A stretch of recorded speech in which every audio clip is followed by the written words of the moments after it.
ശബരിമലയിൽ നടന്ന സ്വർണക്കൊള്ളയുടെ ഞെട്ടിക്കുന്ന വിവരങ്ങൾ പ്രത്യേക അന്വേഷണ സംഘത്തിന്റെ പുതിയ റിപ്പോർട്ടിലൂടെ പുറത്തു വരും എന്ന് സൂചന. ശ്രീകോവിലിലെ ദ്വാരപാലക ശില്പങ്ങളിലും കട്ടിളപ്പാളിയിലും മാത്രമല്ല, മുകളിൽ സ്ഥാപിച്ചിരുന്ന ശിവരൂപവും വ്യാളിരൂപവും അടങ്ങുന്ന പ്രഭാമണ്ഡലത്തിലെ സ്വർണപ്പാളികളും കൊള്ളയടിച്ചുവെന്നാണ് കണ്ടെത്തൽ.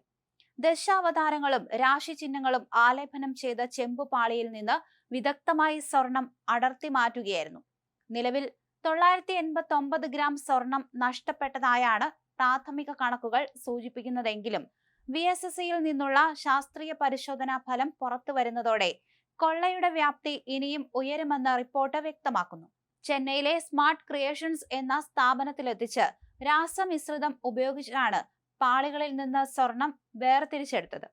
ഇത്തരത്തിൽ വേർതിരിച്ചെടുത്ത സ്വർണത്തിൽ ഒരു ഭാഗം പ്രതികൾ സ്വന്തമാക്കുകയും ബാക്കി ഭാഗം ബെല്ലാരിയിലെ ഒരു ജ്വല്ലറി ഉടമ വഴി മറിച്ചുവിറ്റതായും അന്വേഷണ സംഘം കണ്ടെത്തിയിട്ടുണ്ട്. 2019 ജൂലൈ മാസത്തിലാണ് ഈ കൊള്ള നടന്നതെന്നാണ് സൂചന. ശ്രീകോവിലിലെ സ്വർണപ്പാളികൾ മിനുക്കാനെന്ന വ്യാജേനയാണ് പ്രതികൾക്ക് അവസരം ഒരുക്കി കൊടുത്തത്.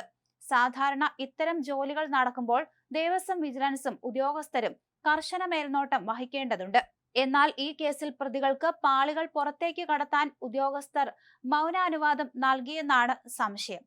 സ്വർണത്തിന്റെ അളവ് രേഖപ്പെടുത്തുന്ന പഴയ കണക്ക് പുസ്തകങ്ങളിലും സ്റ്റോക്ക് രജിസ്റ്ററുകളിലും കൃത്രിമം നടന്നതായി അന്വേഷണ സംഘം കണ്ടെത്തിയിട്ടുണ്ട്.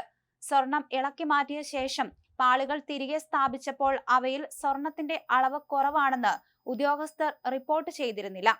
ചെന്നൈയിലെ സ്ഥാപനത്തിലേക്ക് സ്വർണപ്പാളികൾ കൊണ്ടുപോകാൻ ഔദ്യോഗിക അനുമതി ഉണ്ടായിരുന്നോ എന്നതിൽ ഇപ്പോഴും ദുരൂഹത തുടരുന്നുണ്ട്. ദേവസ്വം ബോർഡിലെ ചില ഉന്നതരുടെ നിർദ്ദേശപ്രകാരമാണ് ഇത് നടന്നതെന്ന് പ്രതി ഉണ്ണികൃഷ്ണൻ പോറ്റി മൊഴി നൽകിയിട്ടുണ്ട്. കൊള്ള നടന്ന കാലയളവിൽ ചുമതലയിലിരുന്ന ദേവസ്വം കമ്മീഷണർമാരുടെ പങ്കാണ് പ്രധാനമായും ഇപ്പോൾ പരിശോധിക്കുന്നത്.